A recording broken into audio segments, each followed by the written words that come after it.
Come on in. I see you're here again. Back for another helping of deliciously dark tales that happen to be true. Well then, welcome to Tormented Tales.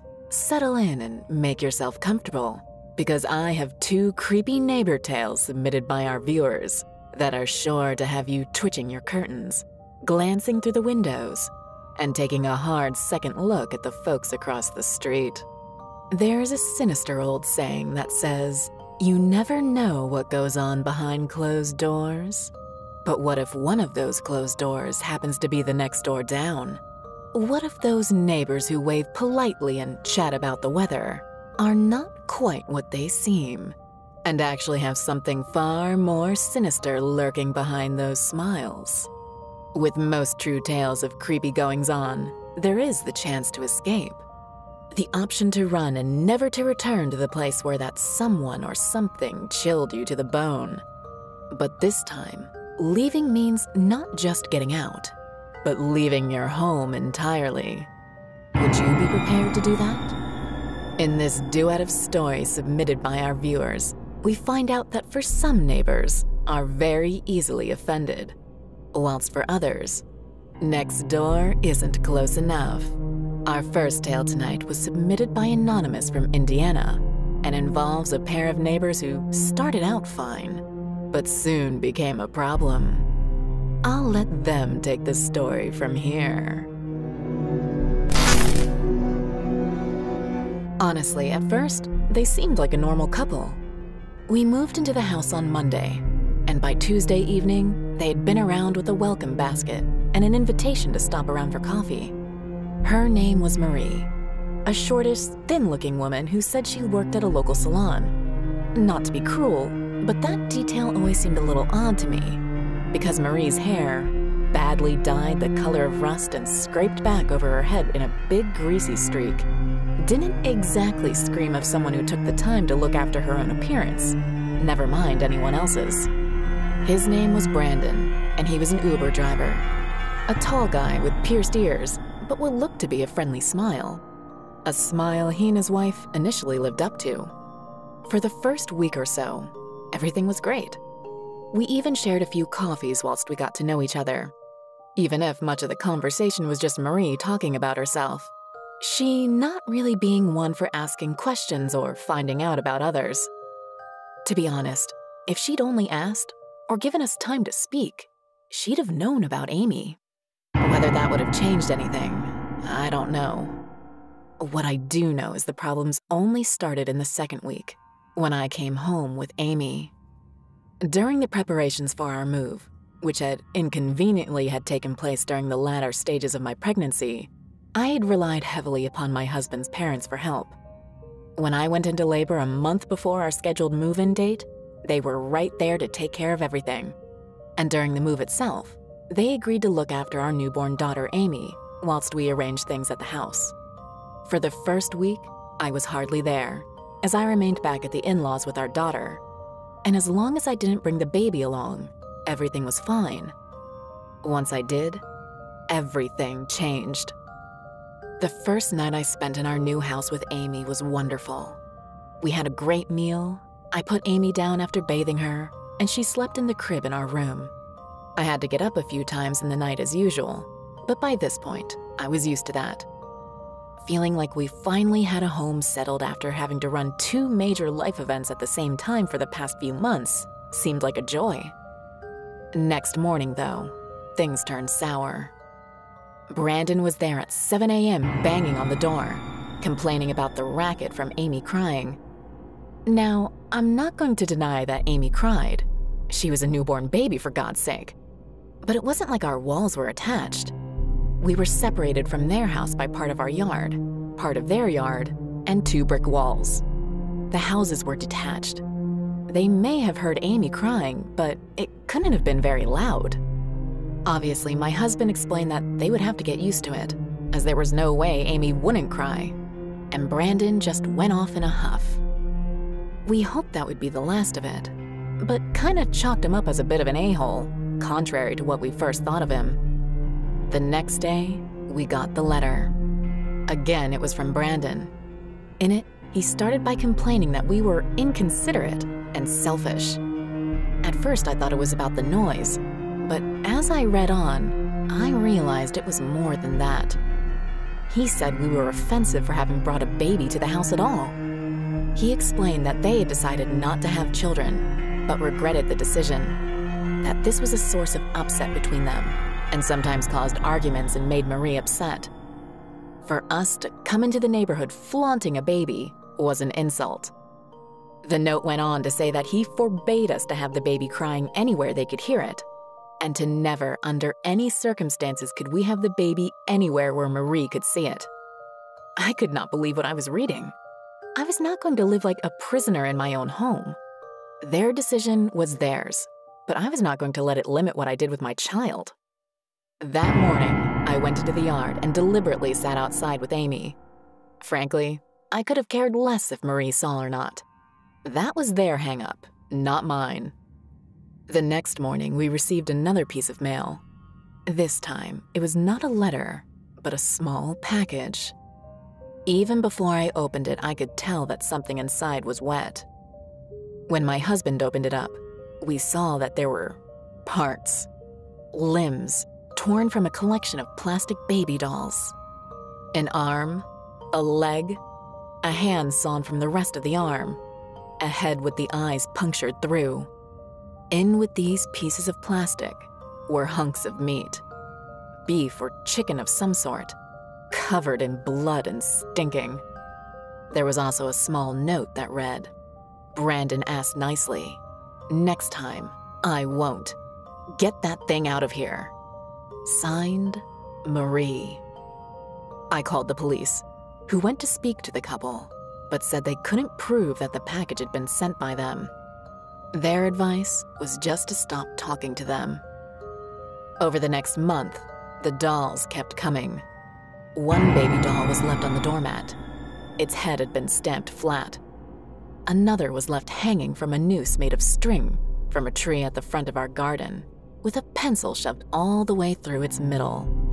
Another was left in a small bucket, face down as if it had drowned. There were phone calls too. Calls at 3 in the morning during which Marie would not say a word, but would simply cry like a baby down the phone. Wah, wah, wah. Around 3 months after moving into the house, my husband and I moved out. In the weeks that followed, I watched the estate agent's window and the house we'd moved from, waiting to see who would move in and hoping that I could warn them. In the end, a young couple in their early 20s moved into the place. I know this because I watched from my car with the tinted windows up, as Brandon and Marie helped the couple to unload their stuff from the van. A few days later, I slipped a note under their door, warning them about their creepy neighbors and what might eventually happen if they ever decided to have kids. Creepy, huh? Especially when you consider that this couple, whose names we've obviously changed, are still out there somewhere. Their threats involved dolls and rotten meat, but how far might they have gone if our contributor hadn't moved out? Who knows? Our next story, sent in by Jake from Ohio, takes a slightly different angle on the creepy neighbor nightmare. Sometimes neighbors are hostile, violent, or abusive, sure. But sometimes they're just far too friendly. I think I knew from the moment I moved in that there was something weird about Mr. Morrison. The day I unloaded the stuff from my van, he sat in his front yard on a lawn chair, watching me the whole time. And when I say watching me, I don't mean he took some glances in my direction, or he seemed to be kinda observing. I mean he literally sat with the chair pointing directly at my property and blatantly watched my every move for over 2 hours as I went back and forth with boxes. Eventually, when I'd finished offloading, I decided to go talk to him. If I had somehow managed to tick him off before I even moved in, then I wanted to smooth things over.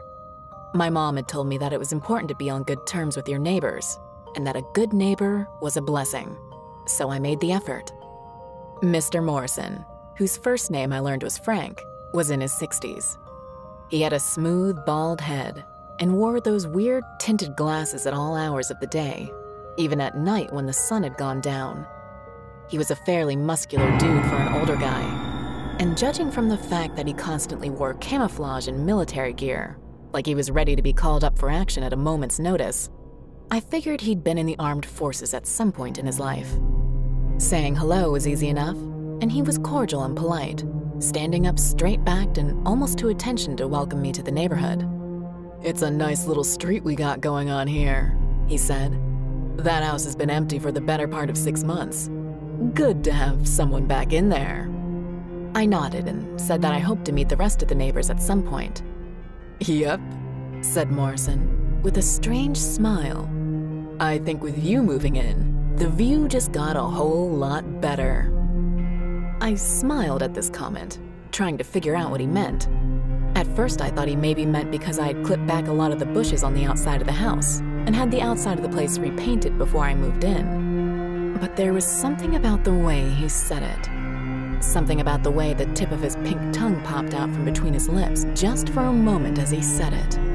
That made me feel a little uncomfortable, as if he was implying that it was actually me, personally, who had improved his view because I actually was his view. I decided then and there that I was going to be making good use of the blinds I'd had fitted, which was more than I could say for Frank. He would even leave every curtain open, with the lights on behind. He would also make a rather disturbing habit of wearing very little clothing.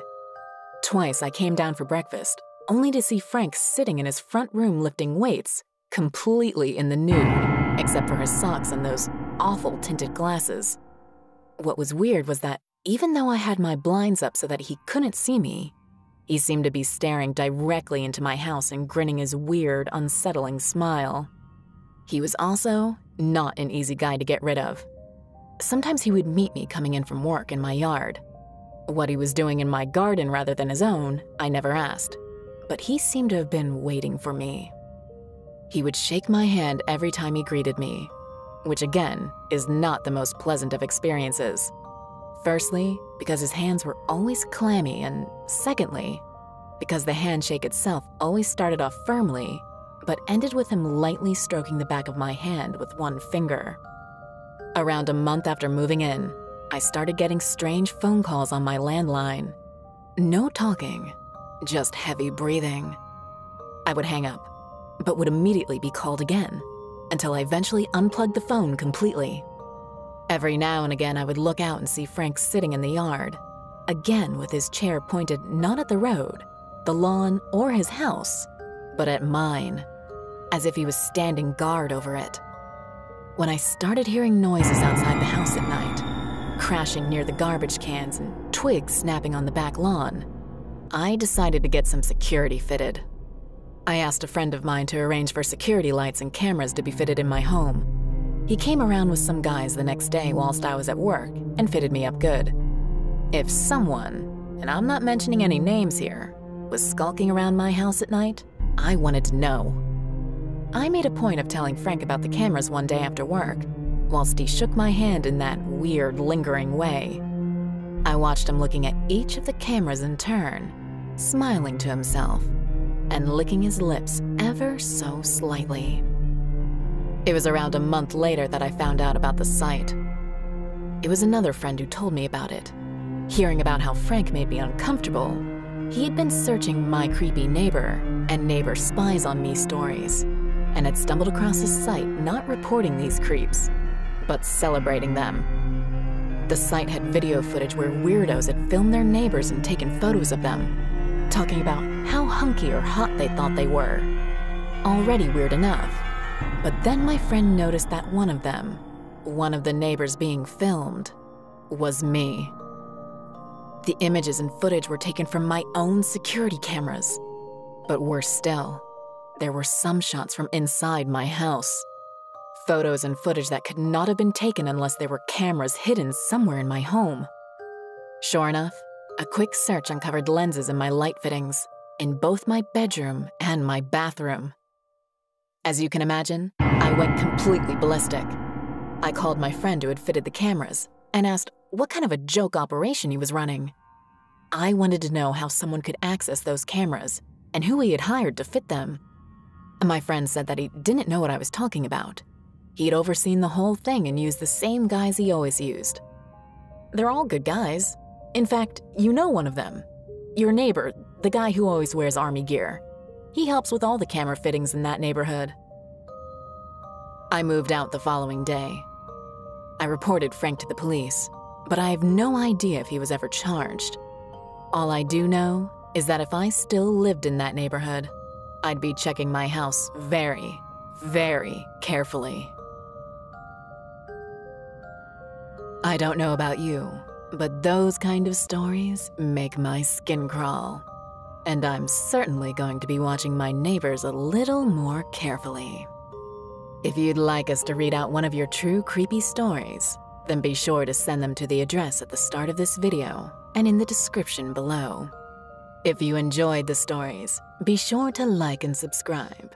And until next time, pleasant dreams.